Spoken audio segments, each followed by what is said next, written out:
Thank you very much. Welcome, Secretary Gibson. Yes, sir. Back home, I'm still hearing employees that they fear retaliation. How do you ensure moving forward that these employers are not getting retaliated for wanting to do the right thing? That's a great question. With regard to whistleblowers. No, understand. We've come, I believe, a long way over the previous year in terms of dealing with the issue around whistleblowers and whistleblower retaliation. I mentioned earlier that the extent of the travels that Bob and I have made to VA facilities. We speak to employees at every single one of those facilities. We meet with whistleblowers at those facilities. In fact, I'll be in Atlanta Friday meeting with one of the principal whistleblowers down there as well as our staff.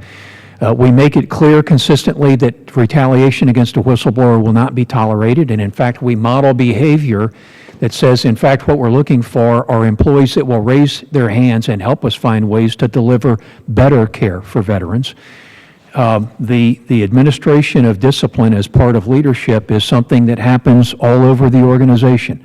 And so as we change the culture of the organization, we will reset that kind of benchmark for what represents appropriate disciplinary action as it relates to any misconduct whatsoever, including Let me follow up on this subject. Sure. In September of this year, the Office of Special Counsel sent President Obama a letter which highlighted the several high-profile whistleblower cases. You're familiar with that letter, is that correct? I am familiar with it, yes, sir. What action has VA taken in response to this particular letter, and what additional legislative authority do you need to better protect whistleblowers and discipline those who retaliate against them? In fact, I met with Carolyn Lerner, the special counsel. We discussed the letter at length and the specific issues in detail. There are a couple of instances where their findings and our findings have not matched up, and we've asked that our respective teams reconcile those. There are other instances where we have, as you may know, implemented expedited processes where a whistleblower who has been retaliated against is made whole for that retaliation. We do that in concert, working very closely with the Office of Special Counsel. As we undertake to pursue the manager, the responsible manager for the retaliation, we are back to the evidentiary standards that we're required to adhere to in order to be able to enforce that accountability. And I would tell you that the evidentiary standards for the action that we take to restore a whistleblower and the evidentiary standard that we take to impose discipline are two different standards. And that's part of the conversation that we've had with the Office of Special Counsel as it relates to those specific cases. I'd like for you to follow up, Sloan, on this issue with regard to the letter. Okay, sir. And any recommendations you have and any possible legislation that we can actually present to you. Yes, sir. And get passed. Yes, sir. Okay, what type of message do you believe you're sending? I know we've been over this, but it's so very important. What type of message do you believe you're sending to the VBA employees when they read that the VA OIG's recommendations, then they read the recommendations, then see the relatively light proposed punishment for Mrs. Rubens and Mrs. Graves? Again, how will their subordinates ever take them seriously?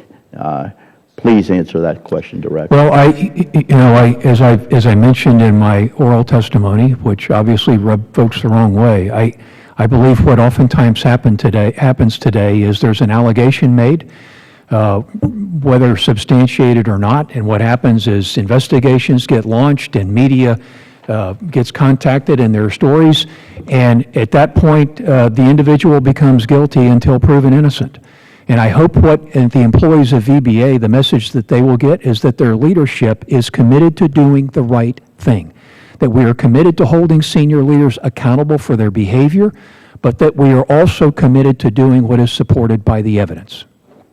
Well, in your opinion, have Mrs. Rubens and Ms. Graves, you think they've lost credibility within the VA? I don't, that's unavoidable. How do you go through all of the public airing of the IG report and the reactions to the IG report and not lose face, not lose standing? It's impossible. It would be foolish to represent that.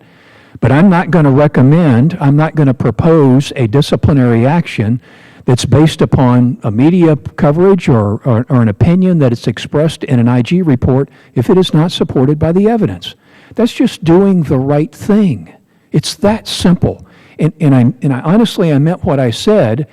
When I went through this particular case, I knew that proposed decision was not going to sit well with virtually everybody. And I own that. That's on me.